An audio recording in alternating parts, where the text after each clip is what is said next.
오늘 하나님의 말씀은 창세기 45장 16절부터 28절까지 말씀입니다.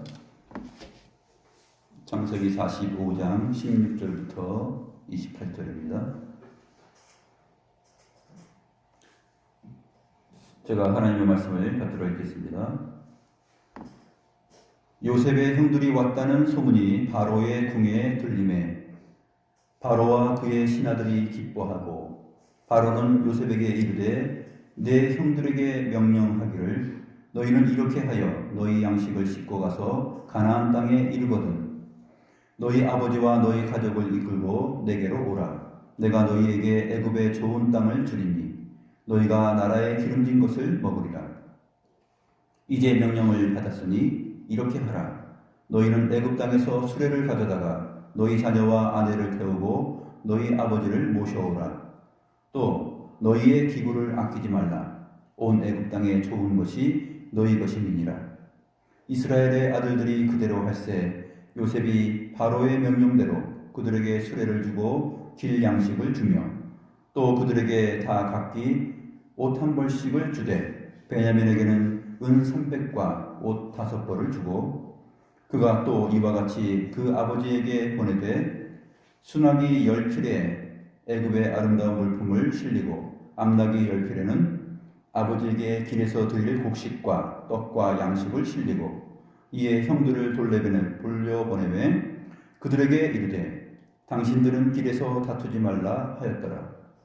그들이 애굽에서 올라와 가나안 땅으로 들어가서 아버지 야곱에게 알리어 이르되 요셉이 지금까지 살아있어 애굽 땅 총리가 되었더이다. 야곱이 그들의 말을 믿지 못하여 어리둥절하더니 그들이 또 요셉이 자기들에게 부탁한 모든 말로 그에게 말하매 그들의 아버지 야곱은 요셉이 자기를 태우려고 보낸 수레를 보고서야 기운이 솟아난지라. 이스라엘이 이르되 조카도다. 내 아들 요셉이 지금까지 살아있으니 내가 죽기 전에 가서 그를 보리라 하니라.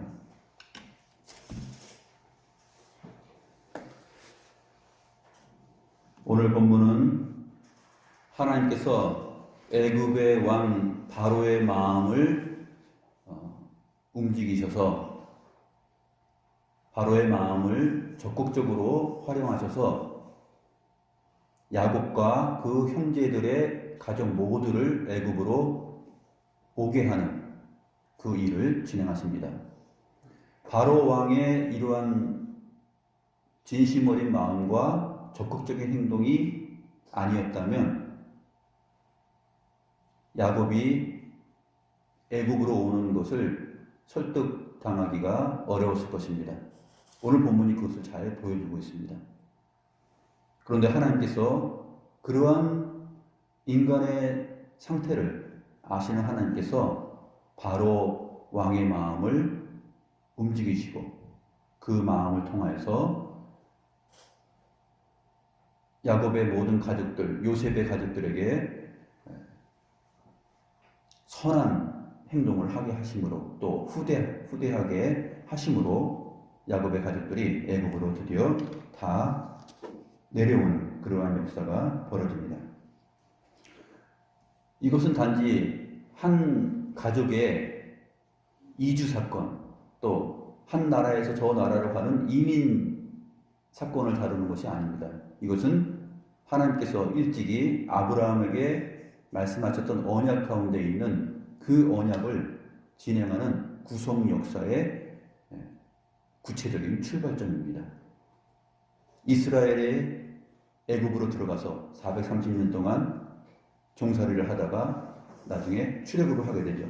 그것이 그리스도 안에서 하나님의 백성들이 얻는 구원에 대한 그림자 역할을 하게 되는 것이죠. 그것이 바로 구약 성경의 기록인데 하나님께서 그 구속 역사를 이루시기 위해서 일찍이 아브라함에게 약속하셨고 이삭과 야곱을 지나서 이제 요셉을 먼저 형들보다 애굽에 먼저 보내심으로 인하여 이러한 일들이 다 벌어진 것입니다. 애굽을 비롯한 모든 각국의 기근이 7년 동안 들었던 것도 바로 그러한 하나님의 역사를 이루기 위한 섭리이고 방편이었습니다. 이러한 역사적인 사실 또 하나님의 섭리의 내용들을 우리가 끝까지 생각하면서 이 본문들을 살펴볼 필요가 있는 것입니다. 오늘 본문을 보게 되면 기쁨으로 시작해서 기쁨으로 끝나는데 16절 내용은 바로와 그의 신하들이 기뻐하였다라는 말로 시작합니다. 그리고 마지막 절 28절은 야곱의 기쁨이죠. 그래서 이스라엘이 이르되 족하도다 하면서 이제 만족하고 기뻐합니다. 하나님께서 바로와 그의 신하들에게 기쁨을 주신 까닭은 무엇 때문일까요? 그것은 바로 애굽에 7년 동안 풍년이 들었지만 그 풍년을 다 삼켜버릴 만한 그러한 큰 흉년이 또 7년 동안 올 것인데 하나님께서 바로의 머릿속에 꿈을 주시고 그 꿈을 해석할 길을 요셉을 통하여서 얻게 하였습니다. 그리고 요셉에게 지혜와 명철을 주셔서 풍년의 7년 동안 어떻게 준비해야 될 것인지를 알게 하셨고 또 7년의 기근을 어떻게 대비하여야 할 것을 알게 하셨습니다. 그러므로 인해서 애굽에는 별 문제가 없이 이 기근의 난관을 헤쳐나갈 수 있었고 그 주변에 각 나라들 가나안 땅까지 다 기근이 들었지만 그 나라들에게 곡식을 나누어 주고 팔 수 있는 그러한 상황까지 됐던 것이죠. 이 모든 것이 바로 하나님의 영에 사로잡혀 있는 요셉의 지혜와 명철함을 바로 왕이 보고서 바로 네가 믿는 하나님은 참 진짜 하나님이구나 그렇게 여겼던 것이죠. 그래서 바로 왕은 요셉을 그 나라의 총리로 만들었고 자기가 요셉보다 높은 것은 왕의 자리 그 하나밖에 없었습니다. 모든 것은 다 요셉에게 넘겨서 통치할 수 있도록 하였고 요셉의 허락이 아니고서는 애굽의 모든 백성들이 그 수족을 자유롭게 할 만한 사람들이 아무도 없었다 하는 것이 이제까지의 성경의 기록이었습니다.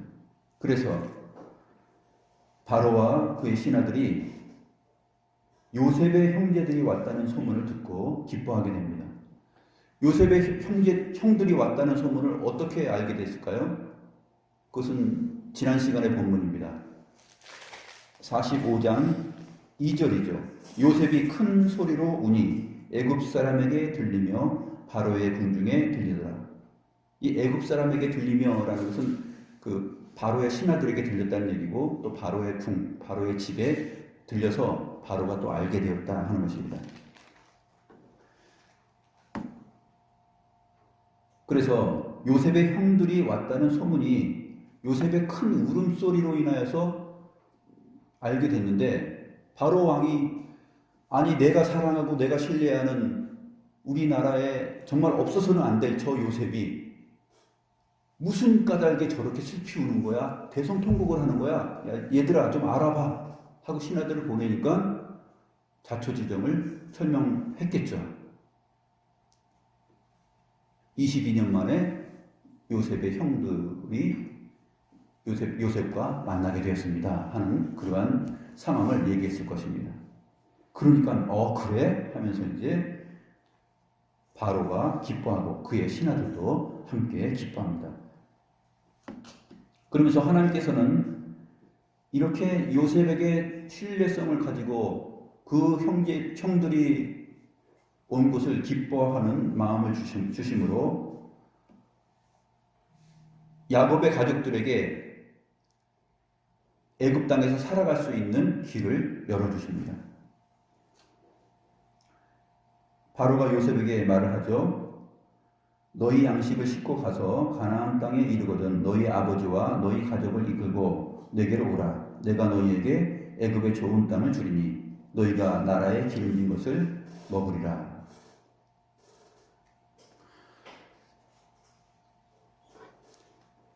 바로는 이제 요셉에게 명령하여서 너희의 모든 가족들을 다 애굽 땅에 오게 해라. 그리고 기름진 땅을 주겠다. 기름진 땅은 요셉이 생각했던 땅입니다. 어느 땅입니까? 고센 땅이죠. 고센 땅. 이 고센 땅은 히브리인들은 그 목축업을 했는데 이 물이 많고 나일강 주변에 물이 많고 또 풀이 많은 그러한 목초지입니다. 그곳에서 야곱의 가족들이 살아갈 수 있도록 배려를 해주십니다.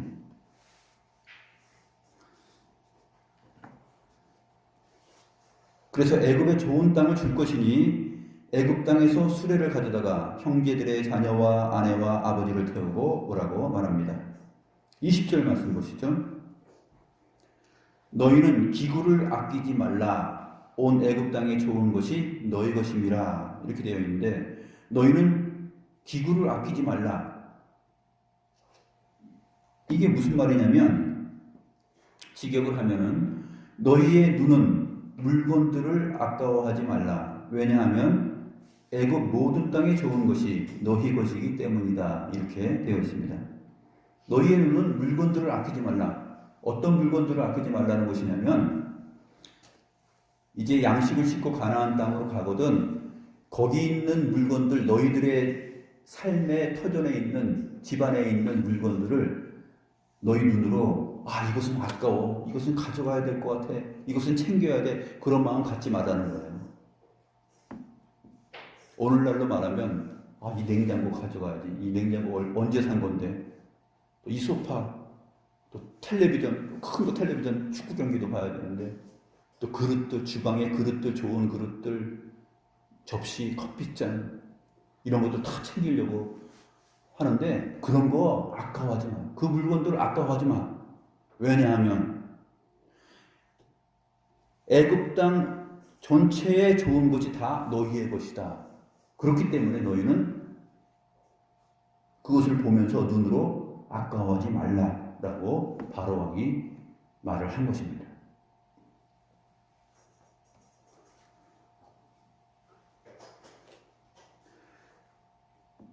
여기 너희는 기구를 아끼지 말라 이렇게 좀 뜻을 좀 이해하기가 좀 약간 어렵게 이렇게 번역이 되어 있는데 이 기구에 해당하는 히브리어 단어는 켈리라는 단어인데 먼저 한번 살펴보죠. 창세기 본문 안에서만 살펴보겠습니다. 창세기 24장 53절에 보게 되면 아브라함의 늙은 종이 리브가의 부모에게 리브가를 데려올 때 리브가의 부모에게 폐물과 옷과 보물을 줍니다. 그때 폐물로 번역된 단어가 히브리어 켈리라는 단어예요. 오늘 20절에 있는 기구라는 단어예요. 이 도대체 기구가 뭐야? 그렇게 생각하는데 집안에 있는 물건들 전체를 말합니다. 폐물이든지 또 물건, 그릇 그런 것들이죠.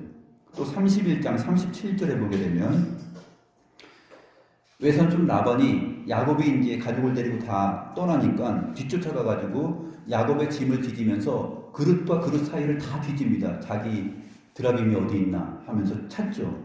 그랬을 때 31장 37절에 어떻게 번역되냐면 그릇으로, 물건으로, 물건들 사이를 뒤졌는데 물건으로 번역이 되어 있습니다.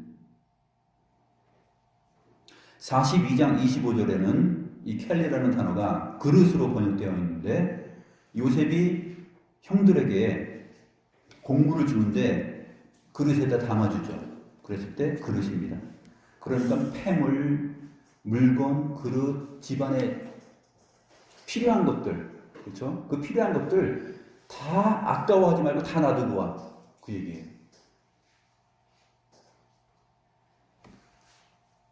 우리가 미국으로 이제 이민 가요. 미국으로 이제 이민 가는데 이건 챙겨가야 돼, 이건 꼭 챙겨가야 돼 하면서 챙길 것들이 있잖아요. 폐물이라든지 뭐 그런 것들 다 있잖아요. 그런 거 아까워하지 말고 다 그냥 두고 오라는 얘기예요. 왜냐하면 애굽 땅에는 그것보다 더 좋은 것들이 많이 있고 애굽 온 땅에 준비 있는 것들이 다 너희 것이야. 너희가 필요한 것들 다 준비해 놓을게. 그 얘기입니다. 아까워하지 말고 오라는 얘기입니다.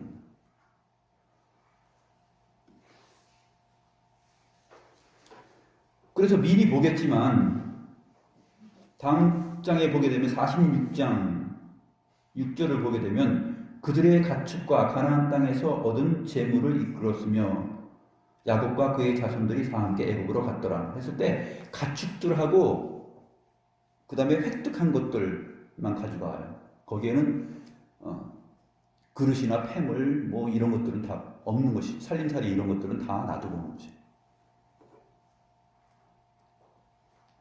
너희 몸만 오라는 얘기입니다. 너희 몸만 오면 애굽 땅에서 가장 좋은 곳에서 또 가장 좋은 것들을 가지고 누리면서 살 수 있게 해줄게 하는 것이 바로의 말이었어요.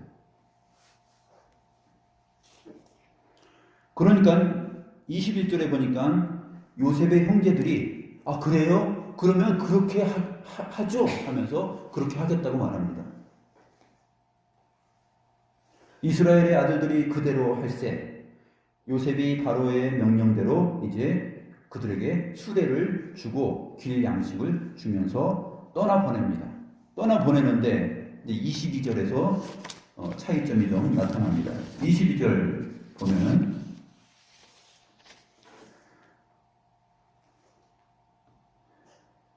형들에게 각기 옷 한 벌씩을 줍니다. 그런데 베냐민에게는 은 300과 옷 5벌을 줍니다. 여기 옷 한 벌이라고 되어 있는 것은 그 직역을 하게 되면 바꿔 입을 옷이에요. 바꿔 입을 옷 한 벌씩을 줍니다. 그런데 베냐민에게는 몇 벌 줬다고요? 바꿔 입을 옷을 5벌이나 줬어요. 5배나 더 많이 준 거예요. 그리고 은 300을 줬습니다. 은 300. 은 300은 이제 그 세겔인데 화폐 단위인데 어떤 뭐 만원짜리 10만원짜리 있어가지고 뭐 10만원짜리를 딱 준 게 아니라 이때는 은의 무게예요. 무게. 세겔 1세겔의 무게는 11.4g이에요. 11.4g. 그러니까 300 그 은 300은 3.4kg이에요. 은 300은 3.4kg. 은 한 세겔이 11.4g이니까 환산하면은 그렇게 됩니다. 구약 성경에서 이 한 세겔은 노동자 품삯의 4일의 품삯이에요. 4일 동안 일하는 거예요. 오늘날로 이제 환산하면은 얼마입니까? 4일의 품삯 40만 원이죠. 한 세겔이 40만 원이에요. 요셉이 베냐민을 특별히 사랑해서 은 300세겔을 줍니다. 이것은 뭘 연상하게 합니까? 형들이 요셉을 미디안 상인들, 이스마엘 상인들에게 팔아넘길 때 얼마에 팔아넘겼죠? 은 20에 팔아넘겼어요. 은 20세겔은 이제 우리식으로 환산하게 되면 한 800만 원이에요. 예.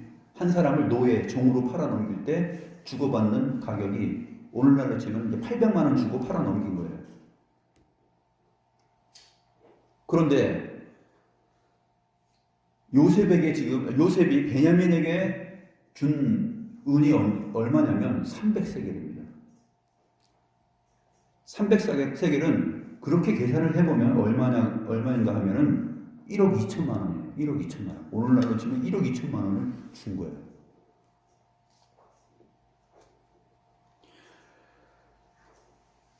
요셉을 팔아넘기면서 형들이 받은 것의 15배를 15배를 베냐민에게 준 것입니다. 우리가 앞장에서 창세기 23장 16절을 보게 되면 아브라함이 헷 족속 에브론에게 마므레 앞 막벨라 밭과 굴을 매장지로 사죠. 그때 당시 상인들이 통용하는 은 세겔로 몇 세겔로 사냐면 은 400세겔로 밭을 삽니다. 그 안에 매장지 굴도 있고. 요셉이 베냐민에게 준 게 은 300세겔이에요. 그러니까 100세겔밖에 차이 안 나요. 큰 밭과 그 안에 굴을 사서 그 가족들을 대대로 다 매장지로 삼지 않습니까? 그리고 거기에 거주하면서 살아가죠. 아브라함의 가족들이 거주하면서 삶을 살아갔습니다. 그 정도의 넓은 땅을 살 수 있는 것이에요. 그러니까 100세겔밖에 차이 안 나요. 상당히 큰 액수를 베냐민에게만 준 것입니다. 그러면 이 형들의 마음속에 어떤 마음이 다시 이게 솟아날 것 같아요? 일찍이 요셉을 팔아넘기기 전에 요셉이 17살 때 형제들과 함께 있었을 때 아버지가 요셉을 특별히 사랑해서 그에게 채색 옷, 즉 긴 옷을 입혀주셨습니다. 거기에서 요셉의 형들이 요셉을 시기했죠. 시기하는 마음이 가졌고 미워했고 거기다가 이제 또 꿈 얘기까지 하니까 더 미워하게 됐죠. 오늘 본문에서 요셉이 베냐민을 이렇게 특별히 사랑하고 베냐민에게 은 300세겔과 옷을 주되 형제들에게 주는 것처럼 한 벌만 주는 것이 아니라 5배의 옷을 주었을 때 형들의 마음속에 예전의 형들이라면 그것이 어때요? 마음속에서 또 분노와 시기와 우리를 어떻게 생각하는 거지? 하면서 여러 가지 생각을 하면서 마음이 복잡해지겠죠. 그리고 베냐민을 향하여서 요셉을 향하여 가졌던 그 마음처럼 그러한 마음이 일어날 수 있는 상황이에요.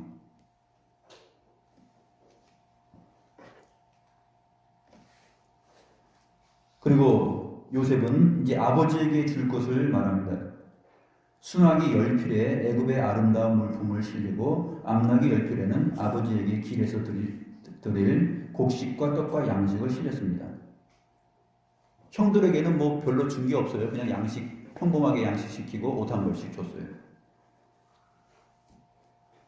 그러니까 형들의 안색과 눈빛과 이런 것들을 또 그 형들의 수준을 일찍이 알고 있었던 요셉이 그 형들을 바라봤을 때 어떤 마음이 생겨요? 이 형들이 가나안 땅으로 올라가는 길에서 서로 다툴 일이 있겠구나 하는 마음이 생깁니다. 그래서 24절에 이에 형들을 돌려보내며 그들에게 이르되 당신들은 길에서 다투지 말라. 길에서 다투지 말라. 아니 요셉이 왜 베냐민에게만 이렇게 잘 준 거야? 또 아버지에게, 우리 아버지 이제 늙었는데 늙으신 분에게 뭐 그렇게 많은 좋은 것들이 필요해. 차라리 우리한테 주지 하면서 그런 마음들이 일어날 수 있어요. 또 하나는 무엇일까요? 또 하나는 요셉을 팔아넘길 때 도단에서 있었던 일이죠. 그때 거기서 형제들의 다툼이 있었어요. 루벤이 죽게 하지는 말자 그래가지고 웅덩이에 집어넣게 되죠. 웅덩이에 집어넣어도 악한 동물이 와가지고 또 죽일 수가 있어요. 그러니까 유다가 뭐라고 말했죠? 웅덩이에 넣어도 죽을 수 있으니까 저기 보니까 마침 미디안 상인들, 이스마엘 상인들이 오는데 저 상인들에게 요셉을 팔아넘기자 그렇게 말했어요. 그래서 기근으로 인하여서 형들이 요셉을 처음 만났을 때 무슨 말을 합니까? 루벤이 얘기해줘. 거 봐, 내가 그때 뭐라 그랬어? 죽이지 말자 그랬지. 죄 짓지 말자 그랬지. 근데 너희들이 내 말 안 들었잖아 하면서 요셉인 줄 모르고 요셉 앞에서 다투고 싸웠어요. 요셉의 생각에 이 형들이 이 상황을 가지고서 기쁨으로 돌아가긴 돌아가지만 길에서 분명히 가나안 땅까지 가는데 며칠 걸리잖아요. 며칠 동안 가다가 이제 또 옛날 얘기 나오고 그러면서 다 그런 지나간 일들이 물속에서 찌꺼기 올라오듯이 다 이렇게 올라와가지고 또 얘기 나누다 보면 또 다투고 싸우는 일이 생깁니다. 그것을 염려하면서 당신들은 길에서 다투지 말라 이렇게 말하는 것이에요. 이 말은 요셉이 하나님의 선지자라는 것을 생각할 때 무슨 말이냐면 야곱의 형들에게 이러한 말을 주는 것은 하나님께서 교회에게 주시는 당부의 말씀과도 같아요. 교회 안에 우리 성도들은 정말로 인간적인 냄새들이 사실 상황 속에서 많이 나타납니다. 그래서 어떠한 일에 대하여서 생각했을 때 그때 네가 잘했냐 내가 못했냐 그때 그 일이 너 때문에 이렇게 되지 않았냐 아니다 나는 그때 이렇게 하자고 그랬는데 너희들이 반대했었잖아 하면서 지나간 일들을 생각하면서 다투는 일들이 있어요. 그래서 당신들은 길에서 다투지 말라라는 이 표현을 오늘 우리 교회에게 적용할 때는 너희들은 길에서 삶 속에서 다투지 말라. 교회를 이루면서 살아가는 너희의 인생길 속에서 스스로 너희들 안에서 다투지 말라라는 하나님의 음성으로 우리가 들을 수가 있는 것입니다. 왜냐하면 요셉의 형들의 수준이 오늘 우리들의 수준과 거의 비슷할 수 있기 때문입니다. 그래서 분명히 서로의 책임을 물으며 길에서 심하게 다툴 것이 보이기 때문에 형들에게 말을 하는 것입니다. 당신들은 길에서 다투지 말라. 올라가는 길에서 이제 다퉜을까요? 안 다퉜을까요? 안 다툽니다. 오늘 성경 본문에 보니까 다퉜다는 얘기가 없어요. 그 말을 생각하면서 그래 요셉이 뭐라 그랬어? 당신들이 나를 팔아넘겼지만 나를 애굽에 오게 한 것은 당신들이 아니요 하나님이시다 그랬잖아. 요셉이 그렇게 말했잖아요. 실제로 요셉이 온 것은 인간적으로 생각해보면 형들의 그 못된 마음과 행동으로 인하여서 팔아넘겨져서 온 것이지만 요셉은 그것을 어떻게 여겼습니까? 이것은 하나님의 섭리. 어떤 섭리요? 우리 모두의 생명을 구원하기 위한 하나님의 섭리였다. 그래서 하나님께서 나를 당신들보다 먼저 보내셨다라고 해석하고 가르쳐줬어요. 그래서 요셉이 당신들은 길에서 다투지 마시오 라고 말했을 때 이 형들은 올라가면서 그것을 생각했을 것이에요. 그래서 다투지 않고 이제 가나안 땅으로 들어가서 야곱에게 도착합니다.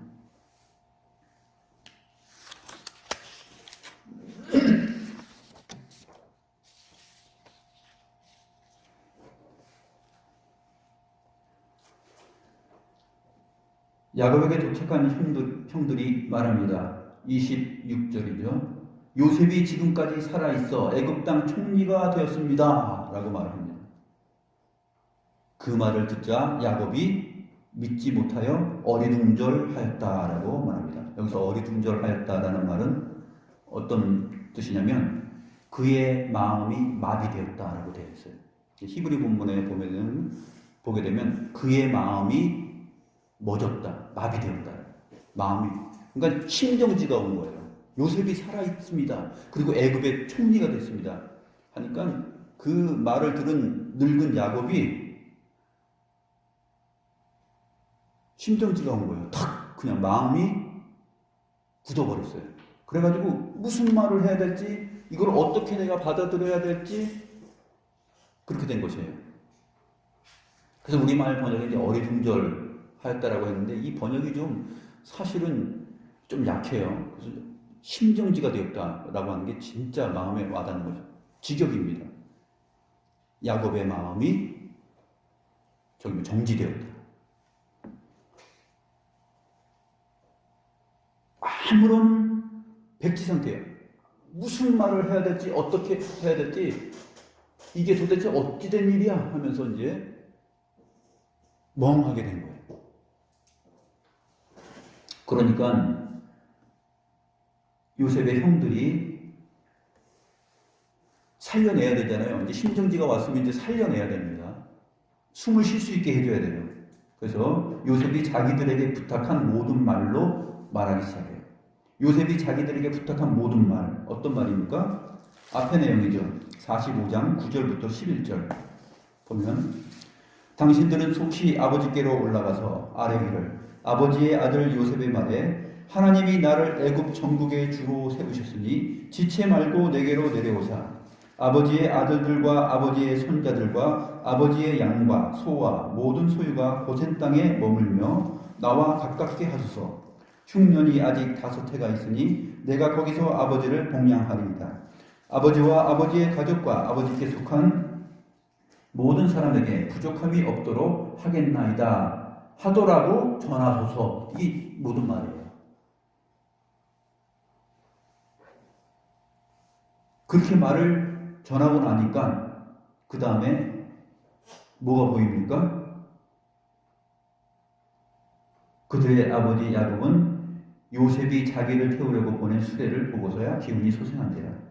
그러니까 애굽에서 바로 왕이 직접 애굽의 수레를 준비시켜서 물건을 싣고 우리를 가나안 땅으로 가게 해서 이런 말까지 다 했겠죠. 바로 왕이 요셉에게 말한 말, 그 요셉이 또 그것을 형제들에게 전하고 그 모든 내용들을 다 얘기했습니다. 그때 눈앞에 딱 보이는 거예요.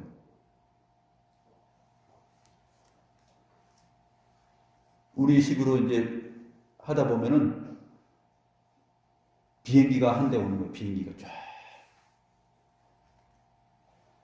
세상에서 제일 그 큰 나라의 왕이 비행기를 보내준 거예요. 비행기를. 너희들 이거 타고 와 그러면서 이거 타고 와 하면서 비행기 한 대를 딱 보내준 거예요.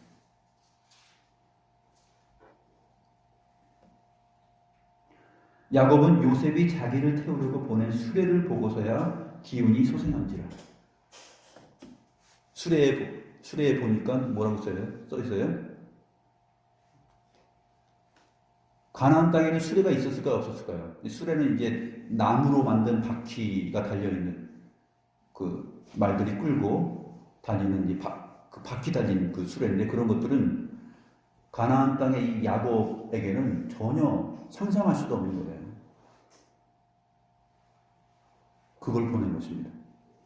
이거 타고 오라고. 메드 인 이집트라고 딱 써있죠. 거기에 또 휘황찬란하게 아름답게 꾸며진 것입니다. 태어나서 처음 보고 또 태어나서 처음 타보는 것일 거예요 아마. 혹시 소문은 들어서 야 이집트에는 뭐 수레가 있다더라. 나중에 이게 철병거 그런 걸로 바뀌지 않습니까? 나중에 역사가 지나다 보면 이때 야곱 때 이 이집트의 수레 이거는 가나안 땅에서는 사실 야곱과 야곱의 가족들은 생각할 수 없었던 그러한 충격적인 사건이죠.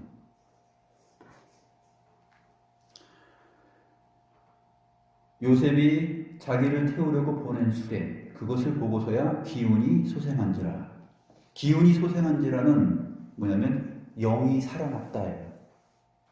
루아흐 영. 야곱의 영이 살아났어요.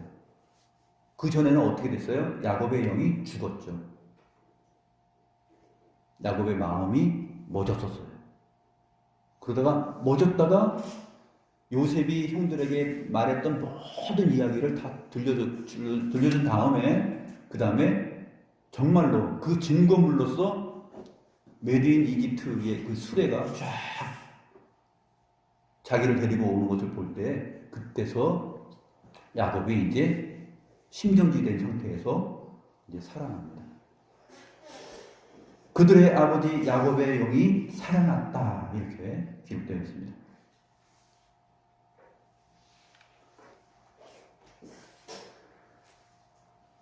그래서 야곱이 말합니다. 야곱이 말하는데 여기서 야곱이 말한다 그러지 않고 이스라엘이 이르되 조카도다 내 아들 요셉이 지금까지 살아있으니 내가 죽기 전에 가서 그를 보리라 하면서 기뻐하면서 결정을 합니다. 주목해야 될 내용은 이스라엘이라는 표현이에요. 이것은 무엇을 암시합니까?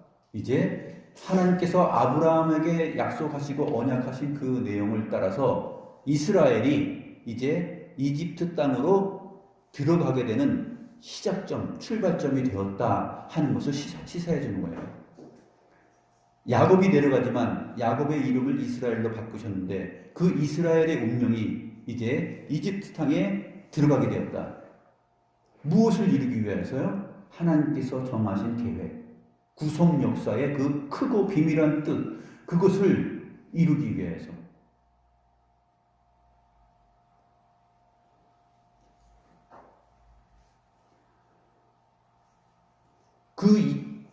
이 사건 이후에 벌어지는 모든 내용들이 구약의 역사 아닙니까? 옛 언약의 역사들이에요. 우리가 이 본문을 볼 때 그것을 봐야 돼요. 하나님의 큰 일이 어떻게 지금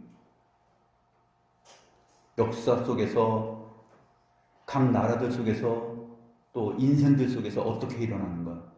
하나님의 섭리가 정말 이렇게 신실하게 성취되어 나가는구나 하는 것을 성경 계시를 통해서 우리가 볼 수 있는 눈이 열려져야 됩니다. 그래서 28절은 야곱이 말하였다라고 말하지 않고 이스라엘이 말하였다라고 의도적으로 기록을 하고 있는 것입니다.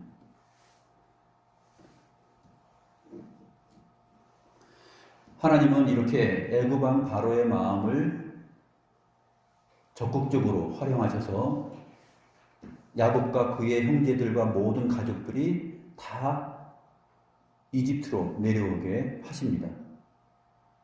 이러한 역사를 이끌어 가시는 분이 누구냐 하면 바로 살아계신 하나님이시다 하는 것이에요. 이 하나님이 바로 오늘날 저와 여러분의 하나님이십니다. 어떠한 하나님?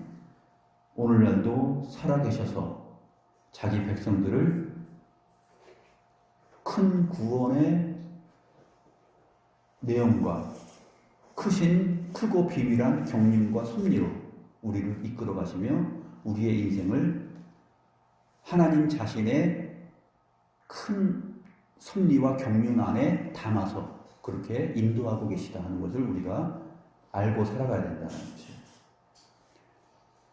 우리는 세상 가운데 그냥 툭 던져져서 세상 가운데 그냥 치고받고 하면서 살아가는 그러한 하찮은 존재들이 아니라 하나님의 사랑을 듬뿍 받는 하나님의 백성, 언약의 자손들로서 이 땅에 존재하고 있으며 우리들의 삶이라는 것은 그 신실하신 하나님께서 눈여겨보시고 우리를 이끌어가고 계신 중에 있다는 것이에요.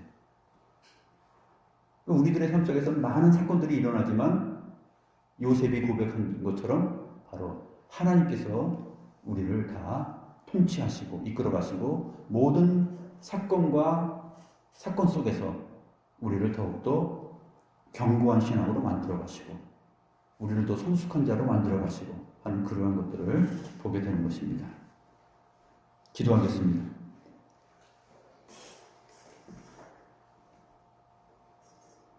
하나님은 과연 온 세상의 창조주이시며 또 온 세상의 참된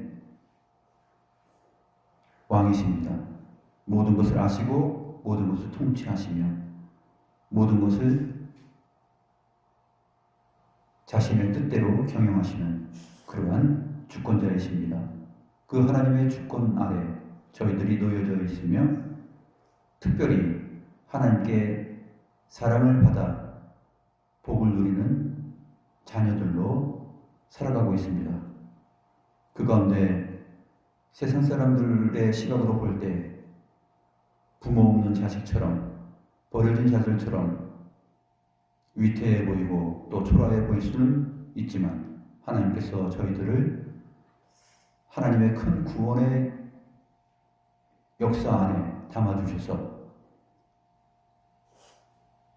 하나님의 크심과 또 하나님의 지혜와 능력을 자랑할 수 있는 그러한 자기 백성으로 살아가게 하시고 그 뜻을 우리들의 삶을 통해서 보이시기를 원하신다는 사실을 저희들이 깨닫습니다. 하나님 아버지, 이 성경의 내용이 저희들과 동떨어진 내용이 아니라 오늘날 우리들에게 동일한 말씀으로 동일한 의미로 적용되며 저희에게 큰 기쁨의 내용이 된다는 사실을 믿게 하시고 이 세상 가운데 우리가 살아갈 때 하나님의 큰 능력과 지혜와 섭리를 바라보면서 소망 가운데 기뻐하며 살아갈 수 있는 저희 모두가 되게 하여 주시옵소서. 감사함을 드렸고 살아계신 우리 구주 예수 그리스도의 이름으로